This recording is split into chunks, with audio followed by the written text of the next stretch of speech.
What's up, world? We're back again. Another fresh episode of Grammys and Heismans.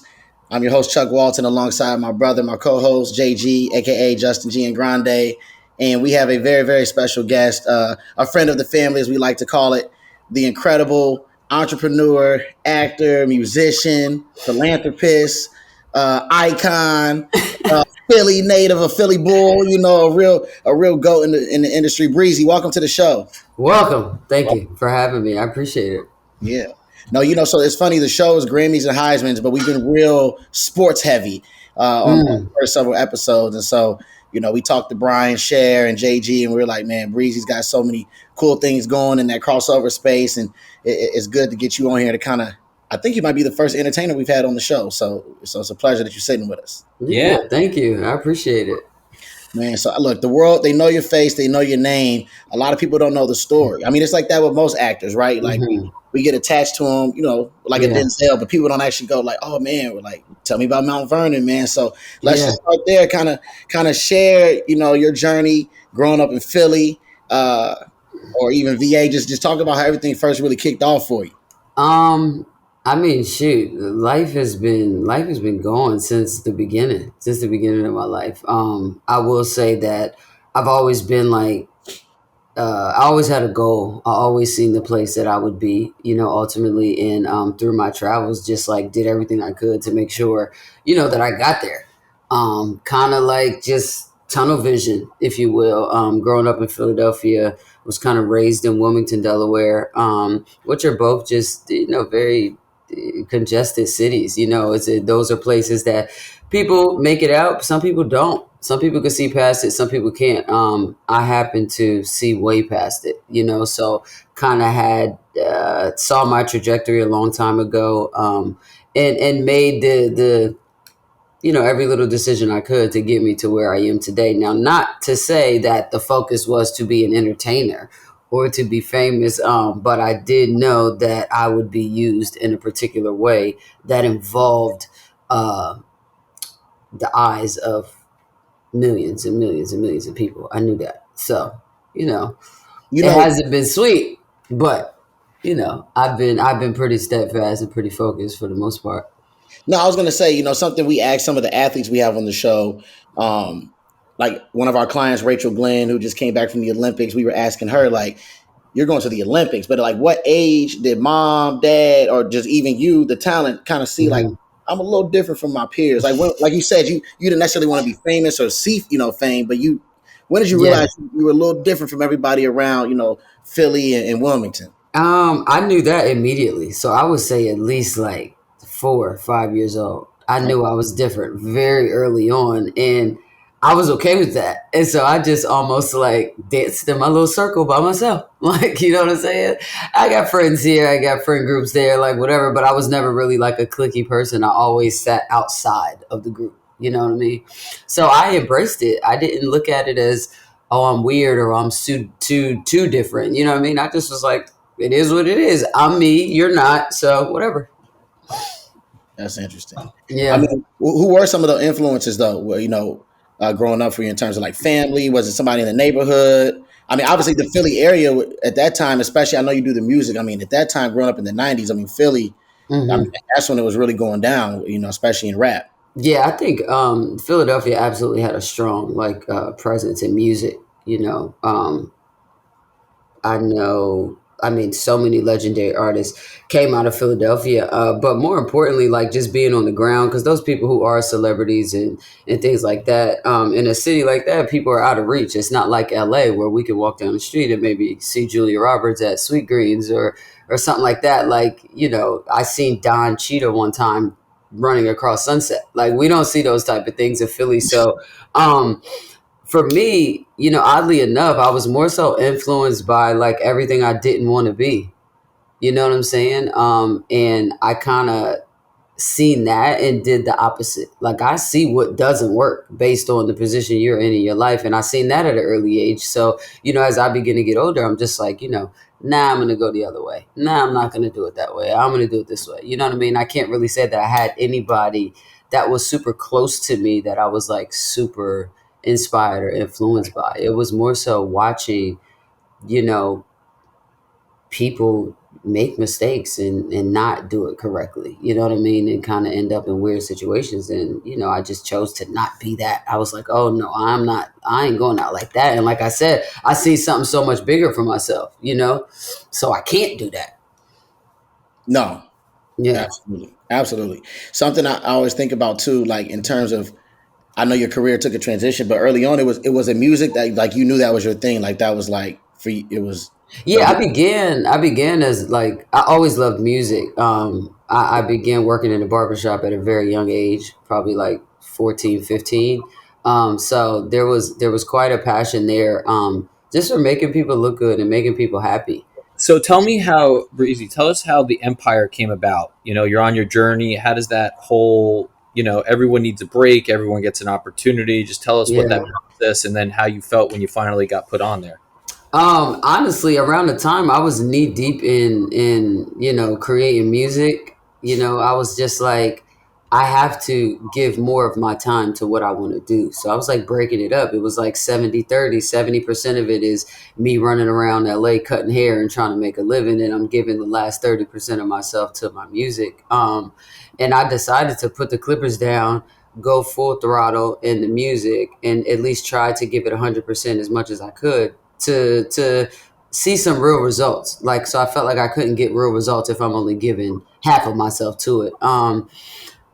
So around that time, like I said, I was just kind of knee deep in that. I had got a call one evening, from a guy whose hair I used to cut, Mm. who actually had, some sort of tie to Empire and the casting and whatever, or word got around that they were looking for a particular type of female artist. He hit me up. He was like, I think you should audition for it. I was very confused about that because nowhere in my life did I see me being an actor. So I was like, what are you talking about? Like you just, yeah, that's so funny that he's hit you up. You're like, just out of nowhere, like, hey, I think. Yeah, but it was more so about the music. Like, yo, Mhm. you a dope rapper, like whatever. So I'm like, okay, cool. If they want me to rap, I can do that. I don't know about the other stuff. You know what I'm saying? So ended up auditioning. They ended up loving it on both sides, the performance and the music. That process for me happened very fast. Like within 72 hours of the day I auditioned, I was in Chicago filming at the Cook County Juvenile Correctional Center. I was very disturbed, like, because we haven't heard good things about Chicago. And around that time, 2014, it was a lot of murders and stuff. I Yeah. was so scared, so Yeah. nervous. Yeah. But ended up doing it. Can't really say that I knew all that was happening while it was happening, but I immediately shifted into gear quickly and got the hang of it and just began to learn everything I could. So you had never taken any acting classes or anything of that sort? No, I didn't take acting classes until I actually got on the screen. I was like, okay, time to take it serious, Oh wow. you Wow. know? Because, this is a place where, I was new to LA as well. Everybody you meet is doing something, trying to do, oh, I'm an actor, I'm doing this, I'm doing that. And I was just like, Well, right? I think it's funny you say that. I say people always ask me. I'm from the East Coast too, Breezy. I'm from originally Jersey, and then I lived in Wilmington, Delaware too. I lived in Oh, wow. Hockessin Hawks middle school football team. Shout out. But I went everyone. to Del Castle. Okay, Yeah. everyone on everyone from the East Coast, like, oh, it's so LA. I'm just saying this, like, everyone's so stuck up, and truly what I found in LA is that people who come here, everyone is down to take a meeting and talk to people because they understand the creative abilities that anyone can have a great idea or a great concept and become, something can come from that. And I feel like Right. East Coast, I'll be real, New York, or not talking shit about New York or anything, but that's all money drives that. If you don't got money, people don't want to F with you, right? Yeah. California, it's like, yo, this is a dope script. We could run with Right. it. You know what I mean? Like, Right. and so I think California, I think exactly what you said. Like, Cali's the land of opportunity. People come out here because if you're truly a creative, you can Hmm. write your own path, literally. Yeah. Yeah. There's a way in somewhere out here, no matter what you're doing. Well, I mean, a way in. I mean, it's kind of how I feel about meeting JG, right? I'm like, wow, I meet the goat in sports, and now we're running and killing stuff in sports and entertainment. But for you to get that call, and it was for music. But I mean, Empire was a major show. It's still on all streaming platforms. And then again, you work with Taraji P. Henson, who is an all time talent, and Terrence Howard, who, for all intents and purposes, I don't think there's an actor alive that's been in more projects than Terrence Howard. I will watch the most random JG. I will watch the most random black movie, random white movie. Like, how did he get in this movie? And he's in it. You'll just pop up. I'm like, this man is in everything. Like, so like, just talk about that experience in terms of just like one being ready for the moment, like, because people out here, like you said, like people move, or like Justin said, people move to LA for opportunity. That opportunity could come tonight. You might not got your hair cut or your cool shoes on, but you gotta, Right. you gotta show up and show out, and that's what you did playing Free the Gats on Empire. So just talk about rising to the occasion and what it was like to have these two acting legends as your peers. I mean, it was beyond. I mean, Terrence, Taraji, yes, but Chris Rock was my father, Yes. who was very much like, wow, like this is the funniest guy that we've known so far, outside of the Richard Pryors and things like that. Yeah. And I remember getting on set and like asking the director, like, what am I supposed to do? Because when I tell you, I didn't have a heads up about nothing. It was literally jump in a pool, sink or swim. And Like, he was like, just do your thing. Like, don't even think about it. Just do your thing. And I'm like, yeah, I'm a little nervous, but it was a cooler experience to actually watch these people work in real time. yeah. And so I think, a lot of the time I caught myself just being like, like I'm watching a live TV. I'm like, but he gave me the confidence and let me know that myself was enough in the space. You know what I mean? So I just, I read the script. I had conversations with Terrence. I had conversations with Taraji, and Chris as well. And, I don't know, like God just allowed me to flow into the role, and I took my time and make sure I had intentional conversations with people like Terrence, because I spent the most time with him, just how it went. You know what I mean? And I learned through the wisdom he was giving me through his own experience. You know what I'm saying? Because he's been in it so long. So why would you not? Why would you not listen? So it was just me asking the right questions and watching other people do stuff, and again watching what works, what doesn't work. Mm-hmm. You know what I'm saying? And just like, all right, let me try this. Oh, that felt good. Let me try that. Oh, that didn't feel good. Let me adjust here. You know what I mean? And whatever notes Lee Daniels would give me, I was just, it was a learning process like that first year. And still always learning. I decided to get into acting classes after, once I realized, okay, I'm going to be on this show. You know what I mean? I was like, let me try to educate myself as much as possible, because I know a lot of people, work their whole lives for a role like that, so I didn't, just with all due respect to the craft, I just wanted to get into it as much as I could. So, with that All American sports show, right? And, what is your interest in sports? Have people forced you to like more sports more just because they assume you're on All American? Was All American way ahead of the curve with this whole NIL thing? I got a lot of questions, but I'd just love to know, like, interest in sports, none, some, forced you to make some. I haven't been as interested in sports since like Allen Iverson played. And, those people like him, they were just like goats, but there was a lot. Like he was, you guys can correct me because you would know more, but he was, from my knowledge, like one of the first athletes to kind of give it up in the way he did on the basketball court. As stylish as he was with his earrings and his jewelry and his hair, like he was just like, whoa, who's this guy? You know what I'm saying? So I was just more interested in how he carried his career as a whole. I being in the barbershop, I mean, I have cut a number of celebrities. I was cutting the starting five when the New Jersey was when the Nets were New Jersey. Yeah. Sunday out of Gaines. Was it Deshaun Stevenson? Yeah, Deshaun Stevenson. Yeah, Deshaun Stevenson. I mean, I've cut Dwight Howard, and these are people that I've cut like in long periods of time, like had clients for a long time. I didn't know what was going on. I know I'm courtside at the game. I mean, I'm having a good time. I think I was always more interested in basketball than I was football. But with All American, it's been interesting to have celebrities or athletes approach me and share how their stories are similar to the story we tell on All American. I had no idea what the back end and background was like for a potential star coming out of high school, going into college, what that process is, and almost, and Blindside is one of my favorite movies. oh So I could almost see, how he was handled. Right. This family took him in, they seen this and did that, and then it became all this like controversy behind it. I didn't know as much, so I think just being a compassionate person, I've come to enjoy the stories of the athletes versus the game. Mm.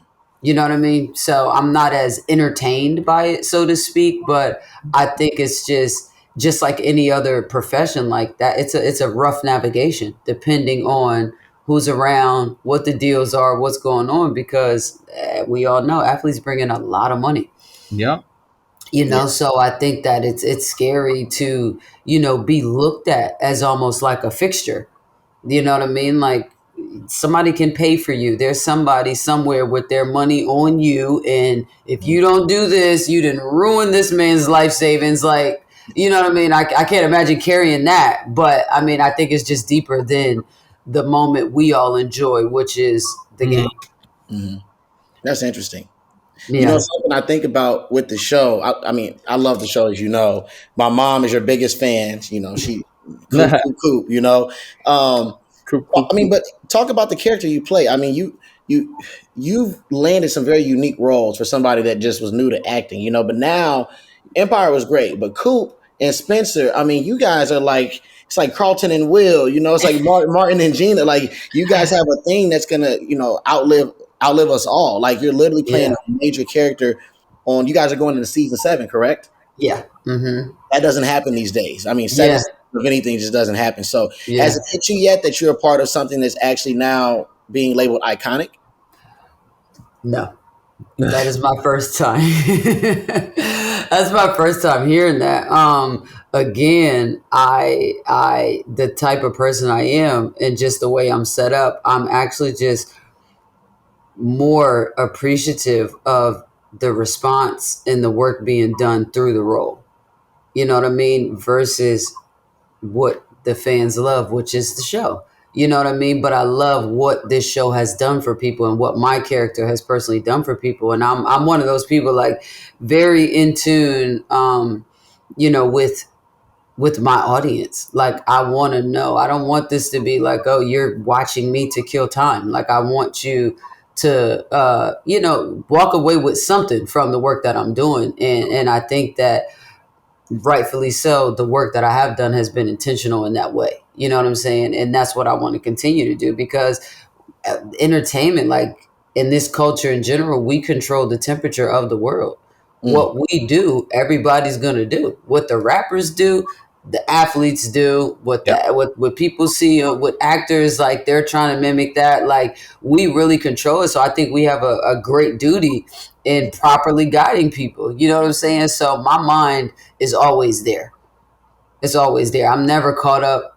You're the goat. Now I appreciate it. You know what I mean? But to me, like the work is just not done. It's not done. We're trying to move our people to a better place. We got this election coming up. We got so many things in limbo for black and brown people, white people, immigrants. Like we have so much. You know what I mean? So we just kind of. I want to do my part in pushing us forward. As much as I can, even if it is through something as small as All American, because in the grand scheme of life, it's a small thing. The show will eventually go off, and then what will you go on to do? You know what I'm saying? So it doesn't stop. So I want to just keep pushing, like keep pushing, keep doing work that is going to move people. You know what I mean, and give people some hope and insight where they need it. Something I noticed too. I think it was like a year ago. I saw you and JG and Brian and the cast. You guys are all hanging out at the Bootsy Bellows booth at the Rams game, right? Mm, With the cast. And I was like, wow, like there's moments where like, you show up with your teammate in public, your group member, because it's an appearance. And then there's moments where you actually catch a chemistry. And this is like real love, real sisterhood, mm, brotherhood. You guys in mm, the cast seem actually like friends in real life on All American. And I think that's part of how you end up getting 7 seasons, right? Like there's got to be some chemistry there as well off yeah. cam to make the on camera magic. So kind of just talk about some of the castmates that you grew close to, some that you didn't Mhm. think that you would be close to that you're close to now, and just how that camaraderie was just organically built. Yeah, I mean that the camaraderie was there day one. Our first table read, like everybody was just, we were excited. And again, I know my entry level start was not the norm for most actors. So to go back to back again with another commitment to a season for X amount of years, these things don't happen. You know what I mean? So I think, on the day everybody was just excited to be a part of something. We all believed in these storylines individually and collectively. And everybody, we had Daniel who came from the UK. We had Greta Oniogu. She came from Toronto. We had people from different places that all came together, to tell the story. Our showrunner is an African woman. You know what I'm saying? So there was just a lot of people that were, all willing to band together and tell the same story, like genuinely. So I think the camaraderie and that chemistry came from just the agreements and doing what's right, like being purposed, with this show. But me and Daniel, of course, we spent a lot of time together, and like people would assume, like, yo, these two are best friends on screen, off screen, But truly, we respect each other in the workspace. You know what I'm saying? And that's what that is. I'm not really like I don't necessarily want to bring my work home. You know Mm. what I mean? So like everybody's sweet and we'll hang out and we'll have dinners and go have drinks and stuff like that, but for the most part, we kind of we have set a tone on set. We set a tone on camera. When we go in, that's what it is, and we locked into that. You know what I'm saying? But once we leave work, like I said, we'll do things, but everybody truly, has their own life. We're still trying to push forward in our own ways. And when we come together, we will, but other than that, just like, regular friends. We not in high school, so we can't hang out all day. We got bills. We got bills to pay. That's right. That's real. Yeah. Talk about, I know you didn't see acting per se, but now that you're in it and, you're becoming, like I said, you're a fan favorite, you're an incredible talent. And I mean that not just because we tight like that, but I truly love your art. But just talk about some other actors that you like out there, like is it Denzel, is it Jennifer Lawrence, like other people who you just really respect their craft that you wouldn't mind working with and say, next couple months. Man, I'm if I'm being honest, I'm like a rom-com like favorite. You know Okay. what I mean? So like we was just Notebook? talking, huh? The Notebook. Yeah, yeah. That's The Justin's, Notebook. that's Justin's favorite, The Notebook. Yeah, that's right. Oh, come on, man. If I'm a bird, you're a bird. Come on, bro. But yeah, like Hey, I be would. real, Chuck. You're running back to Noah. He made that house for you. You are funny. It was a wrap, bro. Dialed in. Yeah. He's dialed But in. I like Dude, and I we need to make a Terrence Howard notebook. We need to make a oh like my god, Tyler that'd Perry be funny. version. You know what I Like mean? a Tyler Perry version. Like a Tyler Perry remake of the Notebook. That would be so funny. Yeah, shit, man. We've there's been so much incredible talent to emerge in the last 10 years. Me being one of them. You know what I mean? There's so many people. But like I'm a big fan of comedy. I want to work with Kevin Hart. You're Like, gonna work. You got to speak into existence. okay, I'm gonna work with Kevin Hart. Like, and it's gonna be the funniest shit ever. Excited for that. Um, I would love to work with Martin Lawrence. Oh, You that's my know, all-time favorite. oh my god, I know that. I know that. I know that. Like, and we possess that same thing. Like, whatever that is, we got it. But then I also love, like, I love Julia Roberts. I love Melissa McCarthy. I love Tammy Faye. Like, man, what's my girl's name from Jane Fonda. Like, Oh, I oh, like these old school. Yeah, I love that. I don't know what it would be, but like I would absolutely want to work with, a lot of the people that came before me, you know what I mean? And that are still doing it. So, cuz I'm just a classic person. So, like anything that transpired between like 1990 and 2002, like that's the time frame I typically like. The music I listen to, the stuff I watch kind of comes from a particular time, but that's when it felt most organic to me. mhm. And sometimes, like even now, and I know technology takes a turn every time we blink our eyes, but sometimes like to watch films in television series or what have you in like super super HD, like 4 Yeah, and 8K is like weird. yeah. I want to see that grain a little bit. I want it to feel like home when I had the Mm. TV on the floor. You know what I mean? Like sometimes I want it to feel like that, and that's what I would want to be a part of. Well, we always end the show on my bullshit of the week, and it's gonna be in that vein. I just miss the realness of life. Yeah. Sports, even with sports, man. I missed some of the old feel and stuff. Uh, I mean, one of the last questions we have for you is about your music, right? I mean, Hmm. can we expect some new music coming?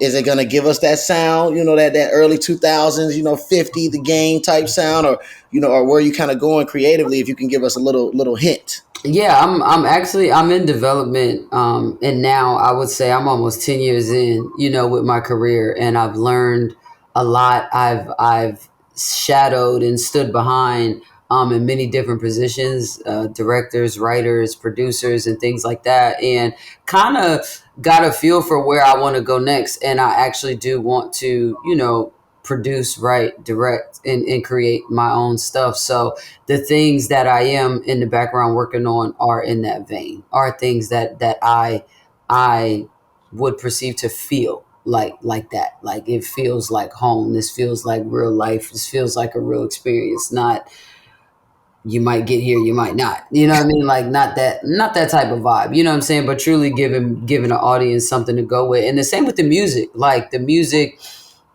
in my opinion, it has to deliver a certain feeling. You know what I'm saying? There's some songs that just moved us. We didn't have to yell, we didn't have to scream, but naturally moved us. The vibration of the music naturally moved us in a certain way. If it made us dance, we danced. Hmm. If it made us reflect, and that's what we did. You know what I mean? Now I feel like a lot of the entertainment that we're receiving is almost being force fed. Yeah. You know what I mean? So definitely don't want that. We want people to organically receive and Hmm. be nourished by the art, in the way that they see fit. Not overindulge, not be forced, you know what I mean? But just naturally let it flow. So yeah, the music will be in that vein, at least my interpretation of it. No, that's good. I mean, and then film I'm a wise, motherfucking legend. oh Uh, yeah, hey, we know you are. We know you are. Excuse Uh, my language, JG. I'm sorry. oh, it's good. that's a Staying rated R show. You're good. You're good. Yeah, I mean, I completely agree with that. I mean, just speaking on the film side of it too, are there any upcoming films or TV shows we can expect to see you in? I know you guys are about to go do the next season of All American. Hmm. Is there anything that Yeah. you can? Season 7 is coming. I don't know. We haven't jumped into production yet, so I'm not sure where I stand as far as that. I'm sure we'll know something soon. And yeah, a lot going on. Unfortunately, I can't share it all with you. I figured. I We'll have to figured. bring you back for part two. Yes, Yeah. yes. Oh, No. to catch me in like a month, and I'll be able to All right. Like, we'll do run that. my mouth a little bit. Yeah, we'll have to get you in studio for that one. Oh Um, yeah. and like I said, I mean, we always end with Chuck's bullshit of the week. It's just something that is just irking the shit out of me, and and usually it comes from me being on Instagram for too long. And I saw a homegirl of mine, and she put up a post today saying that she was going to get her body done, Whoa. and her body's already nice. She's already making money in the content space, And it's no shade to anybody that's done that or wants to do that, man. But I encourage people to be more like JG and Breezy. You know, let's stop the manufactured stuff, man. I want us to get back to the real music, the real bodies, the real, healthy foods for our people. Yeah. Maybe I should go pescatarian. I don't know about that yet, but I'll think about it. But my bullshit of the week is no more BBL shorties, man. We don't need it no more. There's too many of them in rap and singing. Every woman, as soon as they get on stage, they turn around and twerk. Then trust me, I ain't complaining, but I'm just saying it loses the art form, man. I want us to get back to the arts. No more manufactured 5-star recruits that are really 5-star recruits. Because a lot of that going on with On 3 and 247. Some of these people, it's a little payola, man. But I just want to get back to the realness in the world, man. So to my homegirl, keep your body regular, baby. We love you as you are. And to everybody out there that's faking like they're a superstar, you're not. And I say it, and that's my bullshit of the week. And I want to thank our friend Breezy for coming on Grammys and Heismans today. Thank you. I appreciate it. I'm in full support of all things natural. There we go. There it is. Well, we Full love support. you, Breezy. Love you too, man. Thank you both for having me. Fun. Always. We'll get you back on after you can announce some new stuff for us next month. I got you. Maybe we could premiere a record.